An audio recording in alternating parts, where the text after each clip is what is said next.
Coming up on this edition of the Met Report, we will tell you about a new look coming to Denver streets. And Metro stands up against bullying.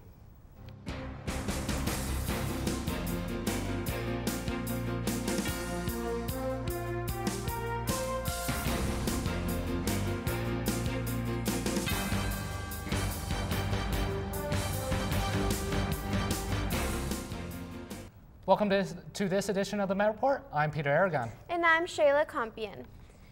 You can be reassured that the new spending plan will not affect financial aid. The 2012 budget will keep the maximum Pell Grant at $5,500. Colleges will not have to revise their financial aid offers to families for the next year. Pell Grants are the cornerstone of our financial aid programs. President Obama said we protected the investments we need to win the future. Every year, Aragon campus students are advised to vote for or against the RTD Student Pass program. This week, Metro State students had the opportunity to vote for or against the continuation of the bus pass for light rail. The estimated cost for RTD Student Pass program will not exceed $61 per student for each semester. We will keep you updated on the results. It's been a staple in Denver for more than 60 years, but due to the increase in population, our beloved diagonal crosswalks will be eliminated forever. Pedestrians are not allowed to use 45 diagonal crosswalks as of this week, and city crews have bagged the diagonal crosswalk signals at all intersections. The signals will be removed over the next few weeks, starting May 14th. Traffic signals will also be adjusted to cycle every 90 seconds instead of every 75 seconds to allow better flow of traffic and more accommodating to light rail trains. We now turn it over to Peter Aragon with an interesting story about SGA. Peter? Thanks, Sheila. I'm here with Caitlin Gibbons and Ramsey Scott from the Metropolitan. Thanks for joining us. Thank you. So you guys have come across an interesting story about SGA. Let the viewers know exactly what that is. Well, the Student Government Assembly is voted in by the students every single spring. We actually have an election going on right now, and one of the people running for a spot went to the Human Resources Department and challenged the policy requiring background checks to be a part of the student government. It was taken to the college's General Legal Counsel, where they made an interpretation of policy saying that the student government are more like independent contractors with the college rather than employees of the college, and so they're no longer subject to background checks. It's interesting. Ramsey, did anyone give you a good rational reason Well, why this is? yes, the legal department's the rationale behind the decision was that here at Metro we don't have any sort of admission standards. There's no background checks. There's no really anything done with our students. So to add on an additional sort of qualification to represent the student body just didn't seem to make sense to the legal department. So. All right, and why do you guys think it's so important to have background checks for someone like SGA? Well, you're looking at a group of students that have access to a $300,000 budget and that are serving as the voice and the face of the student body. And now you look at other public officials, they're not required to have background checks, but you have multiple media outlets that are vetting these candidates over many, many months. You have different forums, and people really know who they're voting for. On this campus, that's just not the case. We don't have the time, the resources, or any of that to really make sure that we know who are representing our students. And you know, I mean, just to look at this election, we have 10 people running for 10 positions at the student, as far as the Senate is concerned.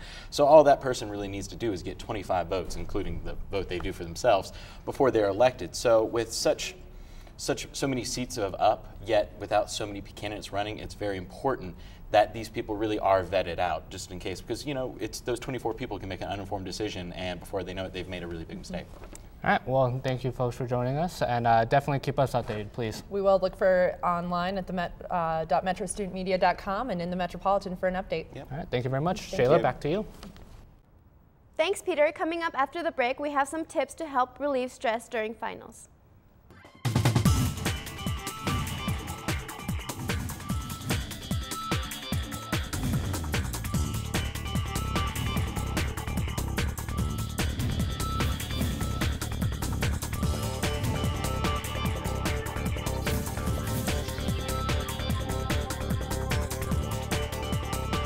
Thanks for watching the Met Report. We'll see you on campus. And we're clear. Good job. From news on campus to news around the world, the Met Report provides stories that you want to see. But who does that, and how is it done? The Met Report is made up of students, and any student can participate. Each semester, the Met Report looks for students who are eager and willing to learn. This is how it works. Each week we hold a meeting where we develop story ideas that are going to air for that week. Stories are then divided up amongst the teams and we're ready to go. Hey guys, Once the stories are divided up, students head out in teams and gather the information for the story. Once the information is gathered, the story is then edited together for air. Every Friday, the Met Report team comes together to broadcast the week's stories. At the Met Report, you get real-world training, from field reporting to in-studio taping. How much time do we have? 30 seconds. 30 seconds, people. So if you've ever been interested in news reporting or broadcasting, come check out the Met Report and see what it's all about.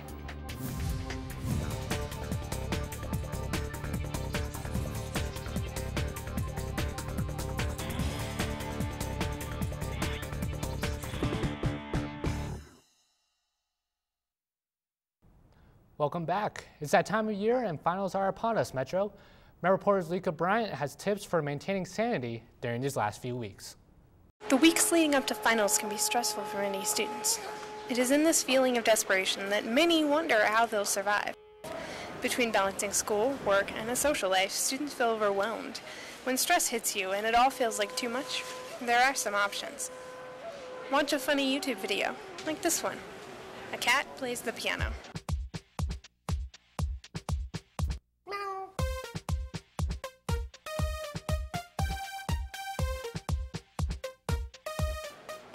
Now take a deep breath and open that math book. But seriously, folks, when you feel you're most stressed is when your body needs to be treated right. Do some yoga, run, ride a bike, do something outside and get some sun. So before you hit your head against your desk, try a couple of deep breaths. Wishing you some stress-free finals for the Met Report, Lika Bryant. Thanks, Lika. That cat's really going to help me relax. You might have noticed some new additions to drinking fountains here on campus. The Auraria Sustainable Campus Program and AHEC have teamed up to once again upgrade equipment. These new drinking fountains allow people to easily fill up their water bottles so they do not throw them away, decreasing the number of plastic water bottles on campus. The new water fountains also help to decrease the waste of water. If you look closely at the drinking fountains, you will have noticed a counter telling you how many bottles a station has filled. Just another way that Auraria campus is going green. Thursday was a day of noise on the campus put on by the LGBTQ organization. The event was held to encourage students to make noise and stand up against bullying. There was a resource fair with Colorado organizations that support the LGBTQ. Also brought in was special guest hip-hop group Goddess and She. They began by talking about their lives and took questions from the crowd before performing. Met Report's Kate Christensen caught up with the group before they performed to talk about what they wanted their message to be. You know, I think that if more people, you set an example, somebody sees how you carry yourself, and then they were like, well, why can't I do that too? And, right. And then if you carry yourself in that way, it's much harder for somebody to bully you, It's easy for somebody to bully somebody that's ashamed. It's not easy to bully somebody that is strong and very, open with who they are and proud of who they are. Now it's time to see what's happening around the world.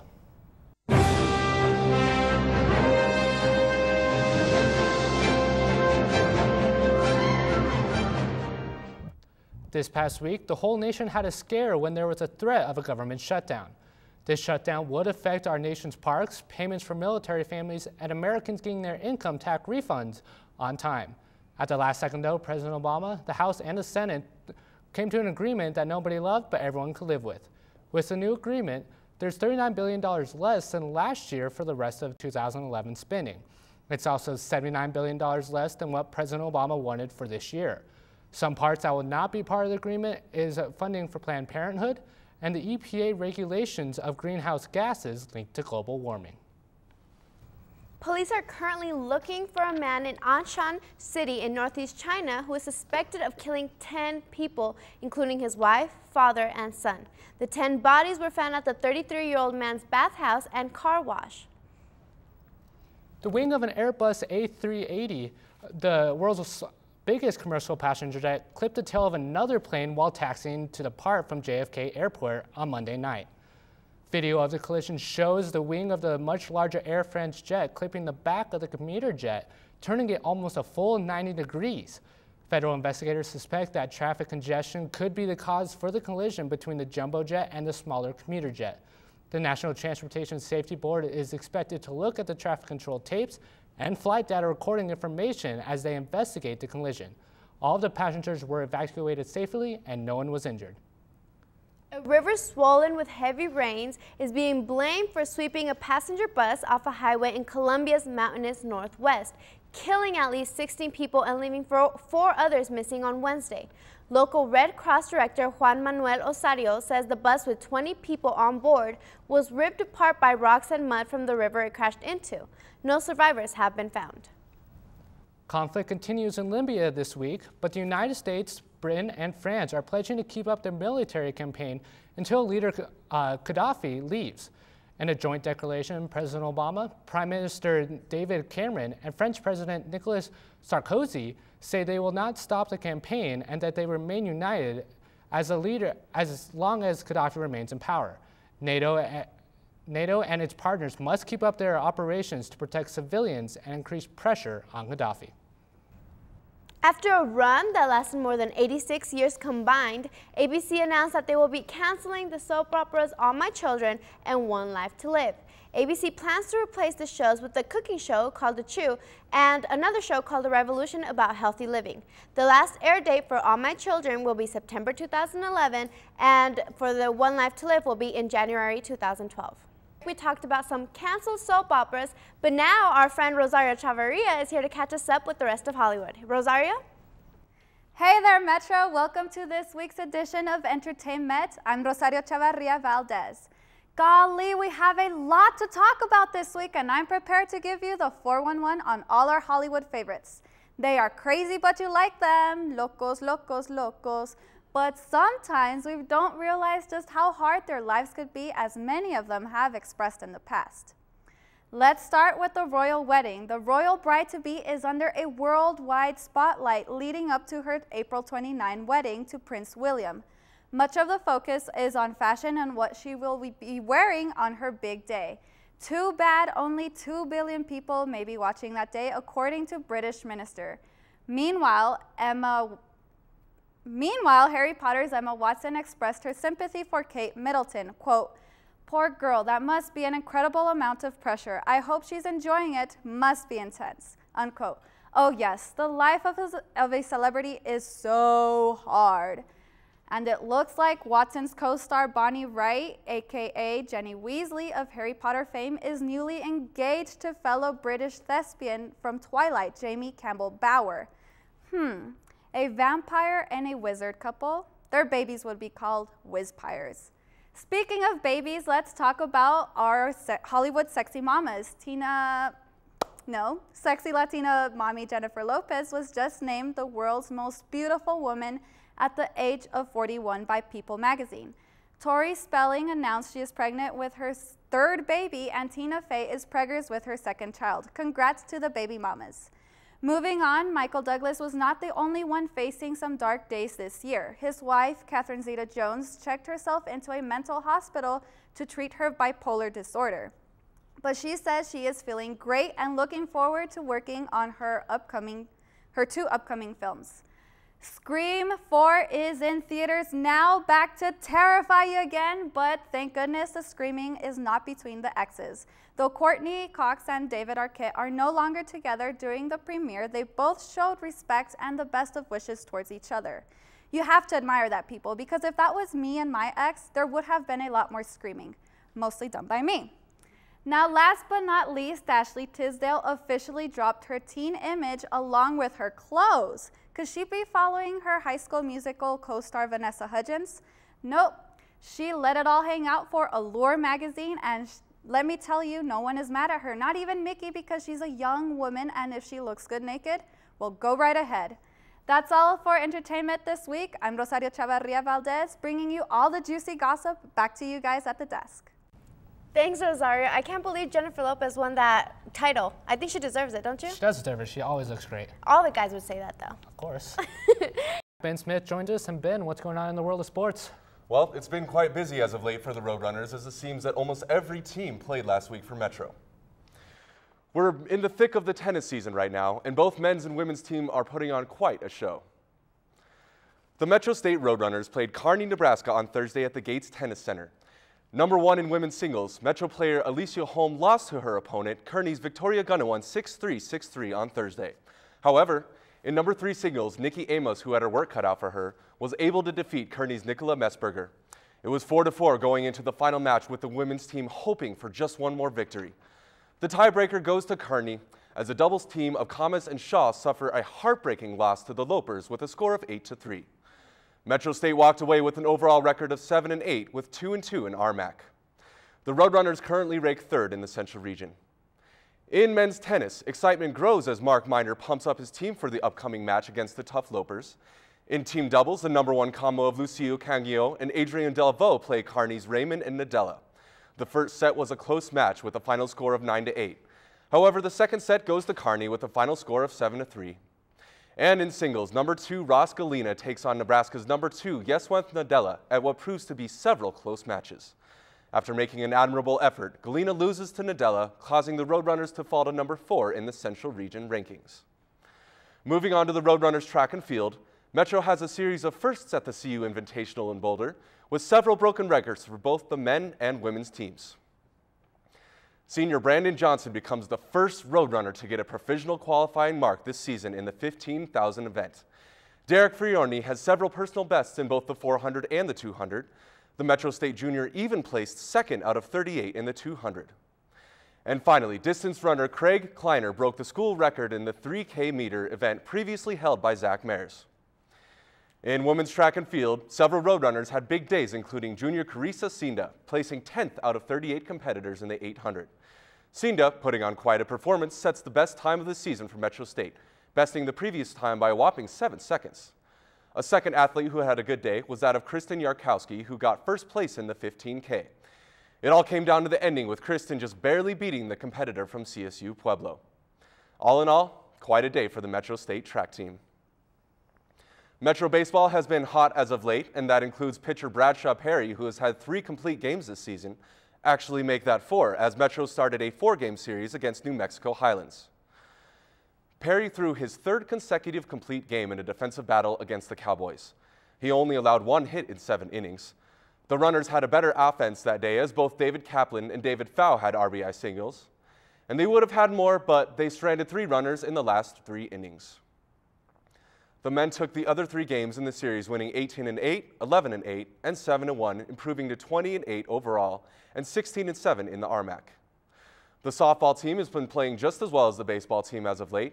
They faced off against Adams State and Western New Mexico in 2 two-game series, winning the first game against the Grizzlies 10-9, and then they tried for the series sweep but failed miserably. The Runners allowed 17 runs in the worst loss in school history. The one bright spot in the game for Metro was the first inning, where they scored both of their runs. The Runners went through 3 pitchers, Aubrey Mall performing the best, getting 3 strikeouts in 2 innings of work.